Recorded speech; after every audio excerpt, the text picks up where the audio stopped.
एक बेलपत्र, एक शमी पत्र, एक दुर्वा और एक कनेर का पुष्प। आप लोगों ने अगर पूर्व में कथा सुनी हो तो हमने कई बार कथाओं के माध्यम से वर्णन किया। यदि कोई प्रॉपर्टी का झगड़ा चल रहा है,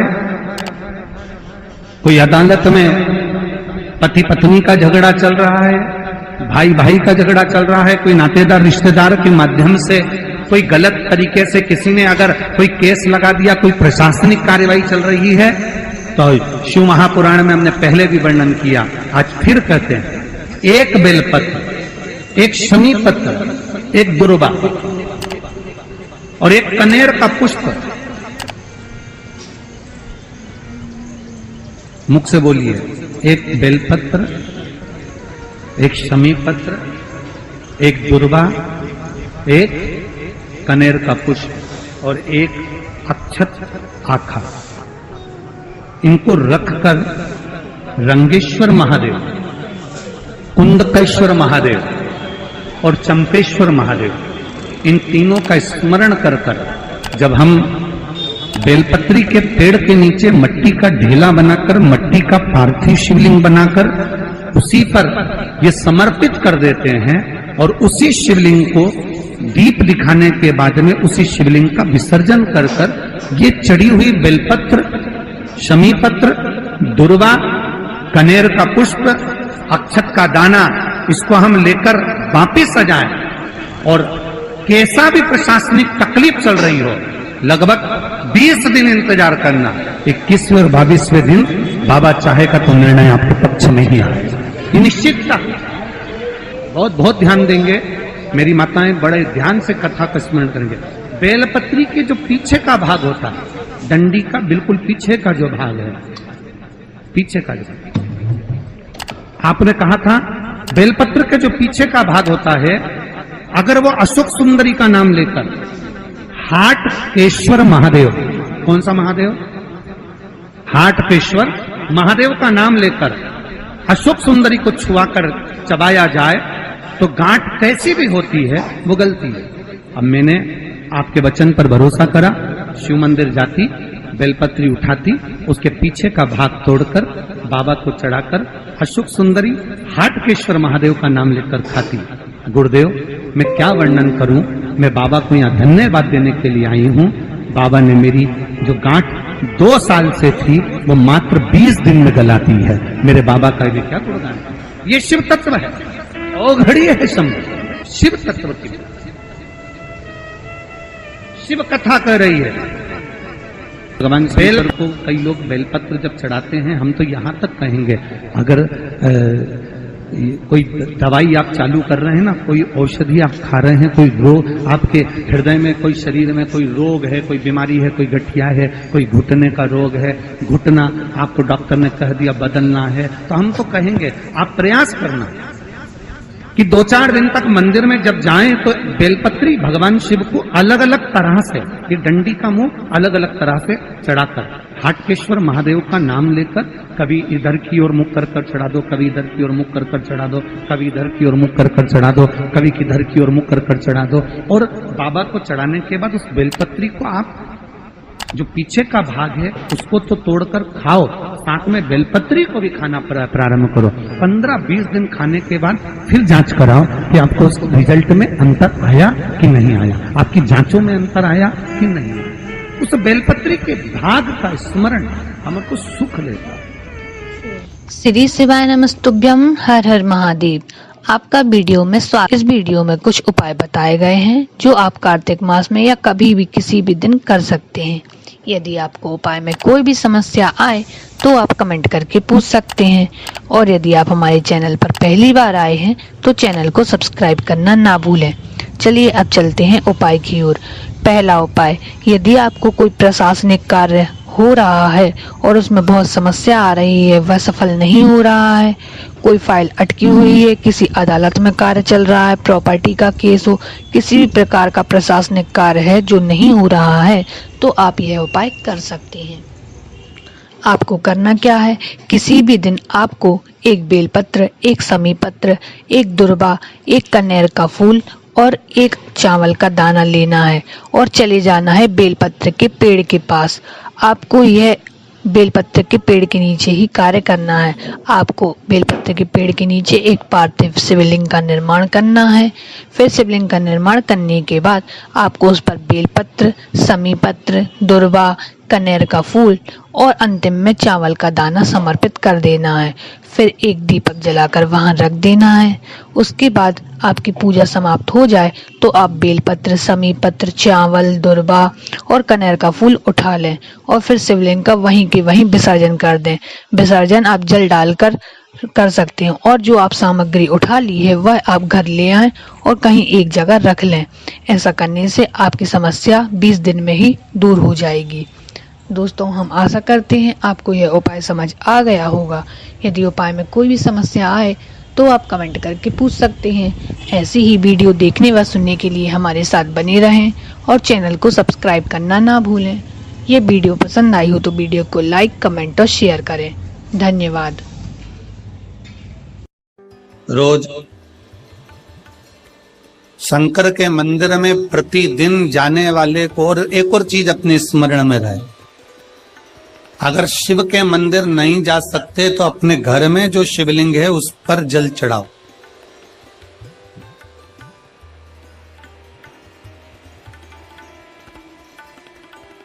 और यदि आप अपने शंकर के घर में शिवलिंग पर भी जल नहीं चढ़ा पा रहे हो तो किसी बेलपत्री का वृक्ष हो, उस वृक्ष के नीचे भी जल चढ़ाओ। और कभी मौका मिल जाए, कभी भगवान शंकर की बड़ी करुणा हो जाए, भगवान शंकर की बड़ी उदारता हो जाए, भगवान शंकर की बड़ी कृपा हो जाए, बड़ी कृपा हो जाए, भगवान शंकर जिस दिन तुम्हारे ऊपर बड़ी कृपा कर दे, किसी सोमवार को 3 नियम बना लो। जिस दिन मेरा भोले बाबा तुम पर कृपा कर दे उस दिन सोमवार का एक नियम बना कि महीने का एक सोमवार मुझे ऐसा करना है, 3 नियम धारण करना है महीने के सोमवार को। पहला, सुबेरे जाकर शंकर भगवान को 1 लोटा जल चढ़ाना है। दूसरा, दोपहर के समय पर जाकर मुझे बेलपत्री के वृक्ष के नीचे एक चावल का दाना रखकर बेलपत्री की 7, 11, 21, 108, 51 जितनी परिक्रमा आप लगा सकते हो वो लगाना है। और तीसरा, बेलपत्री के वृक्ष के नीचे और शंकर के मंदिर के दरवाजे पर मुझे एक घी का दीपक लगाना है। बस ये 3 नियम जिसने महीने में एक बार ले लिया, समझ लो उसको पीछे हटने की जरूरत ही नहीं, वो आगे ही बढ़े। महीने के किसी एक सोमवार का ऐसा नियम बना लो कि मुझे 3 नियम धारण करना है। महीने के किसी भी एक सोमवार को हम ये नहीं कहेंगे कि तुम सोमवार 5 पढ़ रहे हैं तो 5 को करो, 4 पढ़ रहे हैं तो 4 को करो, 3 पढ़ रहे हैं तो 3 को करो। तुम तो महीने का एक सोमवार का नियम बना। और मेरी जीजियों से, मेरी बेटियों से जो विदेश में रह रही हैं, जो कहीं बाहर रह रही हैं, कहीं बड़े शहर में रह रही हैं, जो रोज मंदिर नहीं जा सकते, हर किसी महीने के एक सोमवार को भी ये नियम निर्धारण कर सकते, तो उनसे कहेंगे कि 3 महीने में एक सोमवार का नियम बना लो। 3 महीने में नहीं बना सकते तो 6 महीने में एक सोमवार का नियम बना लो। और 6 महीने में नहीं बना सकते तो 1 साल में एक सोमवार का ऐसा नियम बना लो कि मैं साल का एक सोमवार ऐसा रहूंगी कि सुबह सोमवार के दिन मंदिर में जाकर जल चढ़ाऊंगी, दोपहर में जाकर बाबा को एक अक्षत का दाना रखकर, अक्षत का मतलब है कि बाबा मेरी दिनों दिन उन्नति करना। बेलपत्री के वृक्ष के नीचे जो अक्षत रखा जाता है वो उन्नति के लिए रखा जाता है। शंकर के शिवलिंग पर जो अक्षत रखा जाता है वो रोग मुक्ति के लिए रखा जाता है। अशोक सुंदरी पर जो अक्षत रखा जाता है वो संतान प्राप्ति के लिए रखा जाता है। षडानंद कार्तिकेय की ओर जो अक्षत रखा जाता है वो हमारे बच्चों की सुख समृद्धि के लिए रखा जाता है। विनायक की ओर, गणेश जी की ओर जो अक्षत रखा जाता है वो हमारे घर में कोई मंगल कार्य आ जाए उसके लिए रखा जाता है। और जो पीठिका होती है जिसपे शिवलिंग रखा होता है, पार्वती जी का हस्तकमल, उस पर अक्षत रखा जाता है तो नारी के अखंड सौभाग्य के लिए रखा जाता है। अक्षत रखने का भी तरीका है। एक चावल का दाना कहाँ रखा जाता है, क्यों रखा जाता है, कैसे रखा। अब कई लोग कहते हैं गुरुजी ये शिव महापुराण में आप ये नियम बताते हो, तरीका बताते हो। हम तो उनसे कहेंगे डॉक्टर के पास जाओगे तो डॉक्टर भी गोली लिखकर ये नहीं कह देगा कि ये सारी गोली एक साथ खा जाओ। डॉक्टर भी कहेगा ये गोली सुबह खाना है, ये गोली शाम को खाना है, ये गोली दोपहर में खाना है, ये गोली भूखे रहकर खाना, बोलो सही है कि गलत है? ये रात्रि को खाना खाने के बाद खा लेना, ये खाना खाने के पहले, ये नाश्ते के पहले। और सुनो, ये दवाई, ये वाली पीछे वाली जो दवाई लो ना, इसको दूध से लेना, ये वाली जो दवाई लो ना, इसको पानी से लेना। और सुनो, ये डब्बी है, इसको पानी में मिलाकर फिर पीना। दवाई लेने का भी तरीका है, उसी तरह शिव महापुराण में एक एक अक्षत का भी तरीका है और एक एक बेलपत्री का भी तरीका। अब मान लो कई लोग कहते हैं गुरुजी आप ये तरीका बताते हो शिव पुराण के माध्यम से, कई लोगों के मन में संशय जागता है, तो अगर हम एक साथ चावल चढ़ा दे तो उसका क्या तरीका है? तो हमारा निवेदन है डॉक्टर जो दवाई ले एक ही बार में निपटा जाए, एक ही बार में खा ले। दवाई एक बार में पूरी खा गए असर नहीं करेगी, इसमें डॉक्टर का कोई दोष नहीं है, उसने तो बताया था ऐसे लेना ऐसे लेना। और तुमने मैं डॉक्टर साहब ने पूछा दवाई पूरी ली, शाम की दवाई भूल गई थी, सवेरे की दवाई भूल गई थी, ये दवाई भूल गई थी। डॉक्टर कहेगा हमने तो नियम बताया था, तुमने नहीं खाई तो असर कहां से करेगी? तुम असर कब करती है? जब हम पूजन के तरीके को जान जाए, जब हम अर्चना के तरीके को जाए। आप साल भर का एक सोमवार निकाल लो, 6 महीने का एक सोमवार निकाल लो, 3 महीने का एक सोमवार निकाल लो, महीने का एक सोमवार निकाल लो, अपने से दिल में बन जाए तो एक सोमवार ऐसा निकालो जिसके 3 नियम धारण हो। पहला, उसी सोमवार जिसको कर रहे हो उस दिन सुबह जल चढ़ाना। दूसरे, दोपहर के समय पर जाकर बेलपत्री के वृक्ष के नीचे एक चावल का दाना रखना। और परिक्रमा बेलपत्र की जितनी तुमसे बन जाए, जितनी तुम्हारे शरीर की कैपेसिटी है, जितना तुम्हारा शरीर चलते बन जाए। हम तो ये भी नहीं कहते कि तुम भूखे रहकर भगवान का भजन करो, हम कभी नहीं कहते।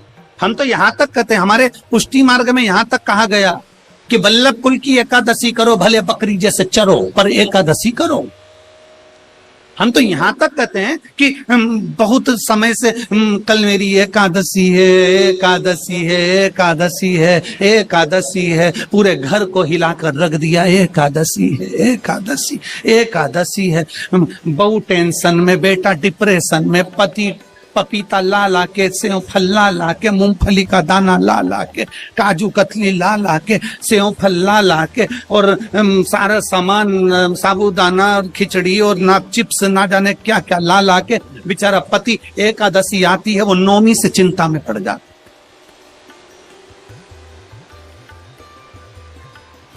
हम तो ये भी नहीं कहते कि तुम व्रत बहुत भारी करो, तुम व्रत उपास भी बहुत बहुत टेंशन वाला करो, ना ना ना।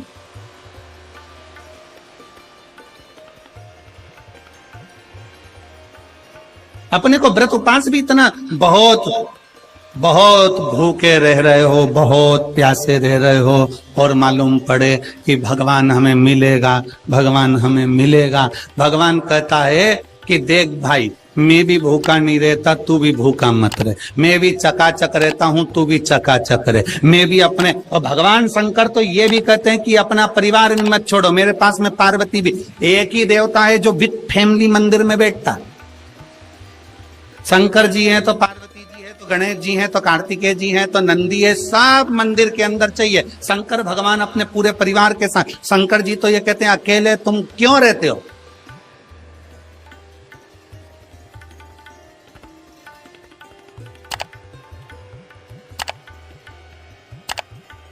शिव जी की एक बात अपने ध्यान में रखना, कितनी सुंदर बात है शंकर भगवान की, बहुत ध्यान में रखिएगा। भगवान नारायण ने भगवान शंकर का भोजन रखा, विथ फैमिली आए। ब्रह्मा जी ने रखा, आए। इंद्र ने रखा, आए। एक दिन कुबेर को अहंकार आ गया और कुबेर ने मन में सोचा कि मेरे पास में इतना वैभव है, इतना धन है, मेरे पास में इतना वैभव, इतना धन है। कुबेर ने विचार करा कि मैं भी सबका भोजन रखता हूं, मेरा धन देखेंगे, वैभव देखेंगे। सबको बुलाया, सबको। अब कुबेर जी को मालूम पड़ा कि भगवान विष्णु के यहाँ तो केवल 2 हैं, ब्रह्मा जी के यहाँ 2 हैं, इंद्र के यहाँ 2 हैं, गरुण वरुण सारे देवता के यहाँ 2 हैं, शंकर भगवान की फैमिली बड़ी है। तो उन्होंने पत्रिका में लिख दिया, श्रीमान श्रीमती।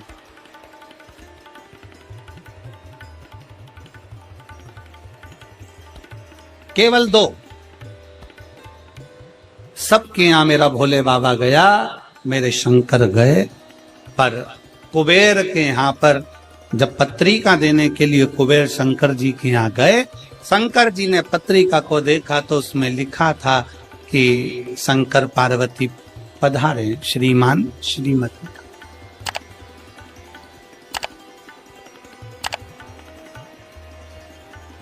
कुबेर कौन? एक चोर शंकर जी के मंदिर में चोरी करने के लिए गया। अंधेरा बहुत था, शरीर का कपड़ा उतारकर त्रिशूल में लपेट कर आग लगाकर उजाला कर देख रहा था। शिवरात्रि का दिन था, शंकर जी खुश हो गए और शिव जी ने वर दे दिया, तूने आज शिवरात्रि के दिन मेरे मंदिर में प्रकाश करा है, मैं तुझे कुबेर का राज्य देता हूं। कुबेर नीचे बैठेगा और तू कुबेर के सिंहासन पर बैठ। कुबेर की कुर्सी एक चोर को दे दी। अब चोर कुबेर बनकर बैठा है और उस चोर के मन में या अब जिसने तुझे कुबेर बनाया था तू उसको भी फैमिली बुला लेता, पर उसको भी नहीं बुलाया।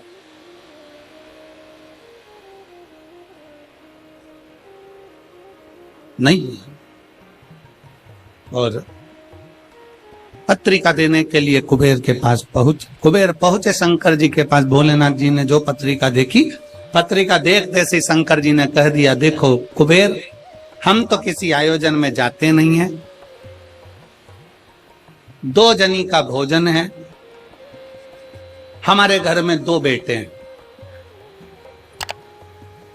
हमारा बड़ा बेटा कार्तिक 1 जनी का ही भोजन करता है और हमारा दूसरा बेटा गणेश 2 जनी का करता है, तो हम गणेश को भेज दें। हिसाब बराबर। कुबेर को लगा कि गणेश इतना छोटा सा वो क्या खाएगा। शंकर भगवान बोले, वो तो बाद में पता चल जाए, तू जा। अब कुबेर ने निमंत्रण रखा, 33 कोटि देवताओं के लिए भोजन तैयार करवाया, मंगवाया, भोजन बनवाया। और इतने में सबसे पहले गणेश जी पहुंच गए। कुबेर की पत्नी दौड़ कर आई, दरवाजे पर गणेश आए, शंकर जी के पुत्र। कुबेर ने कहा आने का समय तो 6 बजे था, ये तो 4 बजे ही आ गए। पूछ किया इतनी जल्दी क्यों आ गए? गणेश जी से पूछा तुम इतनी जल्दी क्यों आ गए? तो कहा पिताजी ने कहा कि पहली पंगत में निपटाया।